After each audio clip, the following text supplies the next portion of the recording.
Hello friends, जय माता दी। कैसे हैं आप सब दोस्तों? कई बार क्या होता है, जब हम पूजा करते हैं, पाठ करते हैं, कोई भी धर्म से आप जुड़े हों, जब भी आप किसी इष्ट देव के पास जाते हैं, अपने अल्लाह के पास जाते हैं, अपने क्राइस्ट के पास जाते हैं, या फिर किसी देवी देवता के पास जाते हैं, कई बार ऐसा होता है ना चाहते हुए भी हमें समझ नहीं आता, आंखों से आंसू झर-झर बहने लगते हैं। माना जाता है जब इंसान पूजा पाठ करता है और अपने मन के भावों को सच्चे दिल से ईश्वर तक पहुंचा सकता है, तो उसकी पूजा कबूल होती है और वो खुद को ईश्वर से जुड़ा हुआ महसूस करता है।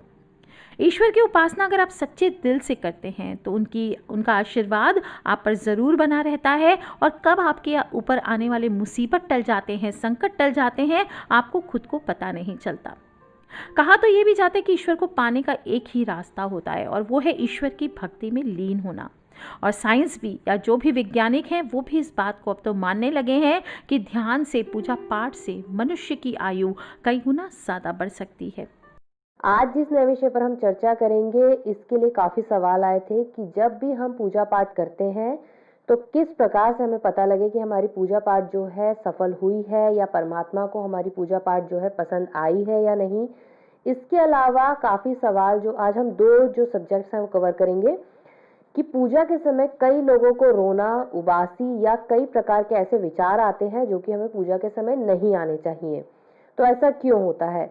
सबसे पहले बात कर लेते हैं हमारी पूजा के समय, जब हम पूजा पाठ करते हैं तो भगवान हमारी पूजा पाठ स्वीकार करते हैं या नहीं, या कैसे हमें पता लगे कि हमने जो पूजा करी है वो सफल हुई है या नहीं। तो इसके लिए काफी धार्मिक किताबों में या पुरानी पुस्तकों में आपको इसके विचार मंथन जो है प्राप्त हो सकते हैं। सबसे पहले तो सच्चे दिल से जब भी कोई पूजा पाठ की जाती है तो वो सफल जरूर होती है, चाहे हम कहीं भी करें। आप किसी भी धर्म से नाता रखते हो, जब भी आप पूजा पाठ करते होंगे तो आपने देखा होगा कि आपके शरीर के आसपास का जो ऑरा होता है वो शुद्ध होने लगता है। आप में खुद में भी बहुत पॉजिटिव विचार आने लगते हैं, तथा कई प्रकार के खुशी का अनुभव आप जो है अपने आप ही करने लगते हैं। इसके अलावा सबसे सरल विधि जो धार्मिक पुस्तकों में बताई गई है या हमारे प्राचीन ग्रंथों में जिसका उल्लेख किया गया है, वो है जब भी आप कोई जोत जो है जलाते हैं, जैसे आपने कोई दीपक जलाया है या आपने घी का दिया जलाया है, तेल का दिया जलाया है, जब आप उसे जलाएंगे तो वो नॉर्मल जो जोत होती है वो जलेगी, परंतु जैसे जैसे आप पूजा पाठ या मंत्रों का उच्चारण करने लगते हैं, बहुत दिल से कोई प्रार्थना करते हैं या कोई अपनी मनोकामना भगवान के सामने कहते हैं, तो आप देखेंगे कि वो जो जोत है वो अपने आप ही बहुत ही सुंदर रूप से जलने लगेगी, यानी उसकी ऊंचाई जो है अपने आप बढ़ जाएगी। कई लोगों ने दावा किया है कि जब वो क्योंकि ऐसे बहुत से धार्मिक व्यक्ति हैं जो कि जिनकी जो थर्ड आई ओपन रहती है या जिन्हें पहले से ही भविष्य विचार आ जाते हैं, उनके साथ ऐसा अनुभव हुआ है कि जब ज्योत उनकी जलती है तो वो ओम का स्वरूप या कोई भी ऐसी आकृति का स्वरूप ले लेती है जिसे भी वो मानते हैं या जिस भी भगवान को वो पूजते हैं। तो ऐसा बहुत से लोगों के साथ होता देखा गया है। सबसे पहला कारण तो यही होता है। रोना दो वजहों से आता है। हमारे शरीर के अंदर की जितनी भी नेगेटिव एनर्जी होती है, जब हम पूजा पाठ करते हैं तो वो नेगेटिव एनर्जी या जो उसके आसपास की जितना भी ऑरा होता है वो हमें पूजा पाठ करने नहीं देता है। तो एक बार तो जो रोना आता है वो इस वजह से भी आता है क्योंकि हमारे शरीर की जब हम पूजा करते हैं तो क्लीनिंग होने लगती है, एक तरीके से उसके आसपास की जितना भी ऑरा होता है वो क्लीन होने लगता है। दूसरी वजह ये होती है कि जब हम परमात्मा को बहुत ज़्यादा दिल से याद करते हैं, आपने कई बार देखा होगा जब आप कोई प्रिय व्यक्ति से बिछड़ते हैं या वो आपसे अचानक दूर चला जाता है या आपको बहुत याद आती है, तो रोना अपने आप आने लगता है। आप बहुत कंट्रोल भी करेंगे उस चीज़ को, परंतु वो चाहकर भी कंट्रोल नहीं होती है। कई बार जो रोना होता है वो इस वजह से भी आता है, परंतु जो पहला मैंने आपको जो बताया है कि रोना कई बार इस वजह से आता है कि हमारे शरीर में जो बहुत नेगेटिव एनर्जी रहती है या बहुत ज़्यादा एक तरीके की बहुत फालतू बातें हो चुकी होती हैं या बहुत ज़्यादा गंदगी हो चुकी होती है हमारे शरीर में, उस वजह से भी जो है हमारी जो आंखें हैं वो नम हो जाती हैं। तो वो कैसे पता लगेगा? इसका मेन जो कारण होता है, जब हमारा ध्यान भगवान की ओर नहीं लगता, हमें बोझ लगने लगता है पूजा पाठ, हम कोई धार्मिक किताब पढ़ने के मूड में नहीं होती हैं, हम कोई भजन नहीं सुनना चाहते, हम कोई आरती नहीं गाना चाहते हैं, हम भगवान की पूजा पाठ करने बैठते हैं, परंतु हमारे शरीर में एकदम से भार आ जाता है, हमें ऐसा लगता है हमारे पैर बहुत दुख रहे हैं, हमारा सिर बहुत भारी हो गया है। उस समय पर आपको समझ लेना चाहिए कि नेगेटिव एनर्जी जो है आपके साथ में है। इसके लिए आपको क्या करना है, जब आप पूजा पाठ बिल्कुल ना कर सके, बहुत इम्पॉसिबल हो जाता है कई लोगों के लिए उस समय पर पूजा पाठ करना या उस रूम में जाना या भगवान के सामने 10 मिनट भी वो बहुत मुश्किल से निकाल पाते हैं। तो ऐसे समय पर आपको जो है सुनने का सहारा लेना चाहिए। सुनने का कैसे? वो ध्वनि का सहारा आप ले सकते हैं। आप अपने घर में कोई भी सीडी चला सकते हैं, आप टीवी पर जो है अच्छे अच्छे भजन आते हैं या धार्मिक जो प्रवचन आते हैं उन्हें सुनना चाहिए आपको, या आप जिस भी धर्म से बिलोंग करते हैं उनकी कोई भी ऐसी अमृतवाणी जो कि सुनकर आपके दिल को बहुत शांति मिले, उसे धीरे धीरे सुनना चालू कीजिए। तो उससे क्या होगा, ध्वनि के माध्यम से भी आपके शरीर की जो है क्लीनिंग होने लगती है तथा आपकी आत्मा की शुद्धि होने लगती है। अब जब अगरबत्ती का निकलता हुआ धुआं परमात्मा की तरफ जाने लगता है, तब आपको विशेष तौर पर ही संकेत होता है कि हमारी पूजा पाठ जो है भगवान ने स्वीकारी है। ध्यान हो, पूजा पाठ हो, इन सब से आप देखेंगे मन में एक अजीब सी शांति की अनुभूति होती है।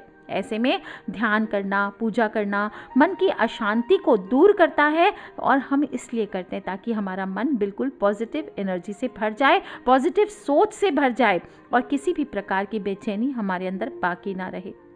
जब भी हम पूजा पाठ करते हैं तो एक विशेष प्रकार की ऊर्जा हमारे चारों तरफ घेरा सा बना लेती है, और मैंने पहले भी बताया, विज्ञान भी इसकी पुष्टि कर चुका है।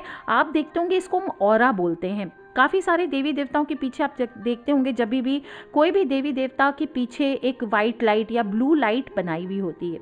जब हम देवी देवता की फ़ोटो देखते हैं, वो होता है पॉजिटिव ऑरा। और जब भी आप भी ध्यान करते हैं, पूजा करते हैं, तो इसी प्रकार से वो सिर्फ एक प्रदर्शित करने के लिए होता है कि ये पॉजिटिव ऑरा है।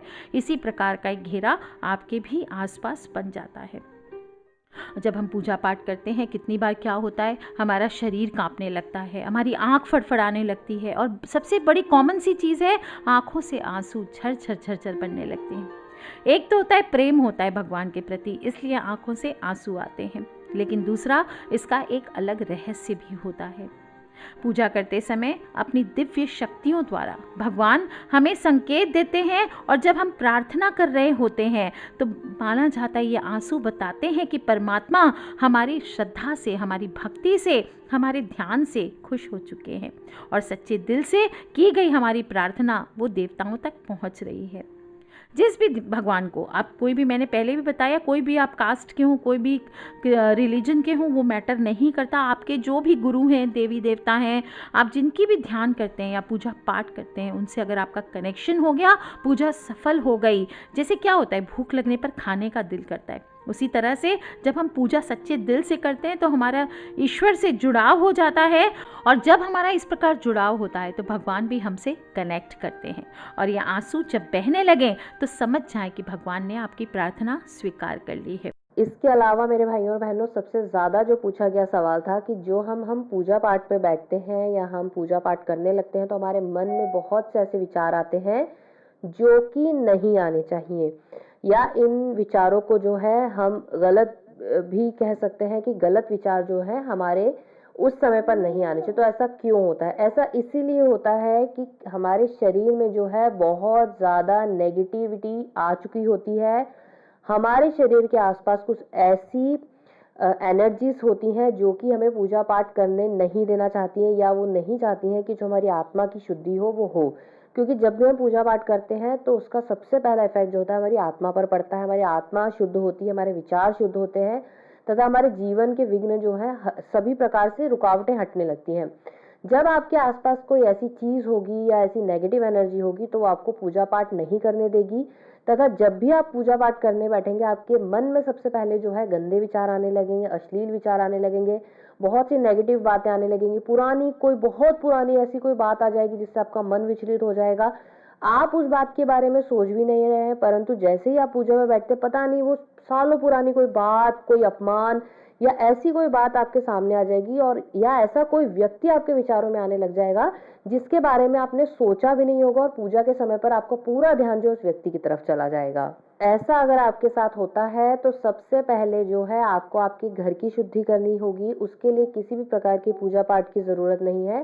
देसी कपूर में 2 लौंग डालकर जो है आप डेली अपने घर में घुमाइए, या आप अगर लोबान का धुआं देते हैं तो वो भी बहुत अच्छा रहता है, परंतु लोबान का धुआं जो है कई बार अच्छा नहीं माना जाता है, यानी कि वो कई बार जो है सकारात्मक प्रभाव नहीं देता है। तो आप जो है देसी कपूर सबसे सटीक उपाय है। दिन में आपको ये जो है एक बार कार्य जरूर करना है, किसी भी समय पर करिए। घर की शुद्धि आप सुबह, शाम, दोपहर किसी भी टाइम पर कर सकते हैं। घर की शुद्धि जैसे ही होगी, आपके मन के विचारों की शुद्धि होने लगेगी, आपके आसपास की नेगेटिव एनर्जी बाहर जाने लगेगी। पूजा पाठ पर जब भी बैठे हमेशा धुले हुए कपड़े पहनकर ही आपको बैठना है। मोजे कभी भी पहनकर पूजा पाठ में नहीं बैठना है। आप इस बात का ध्यान रखें, पूर्ण रूप से शुद्धता लेकर अगर आप पूजा पाठ पर बैठे हैं तो आसपास की जितनी भी नेगेटिव एनर्जी होगी वो आपसे दूर चली जाएगी तथा आपको जो है शुभ विचार देने लगेगी, शुद्धता देने लगेगी।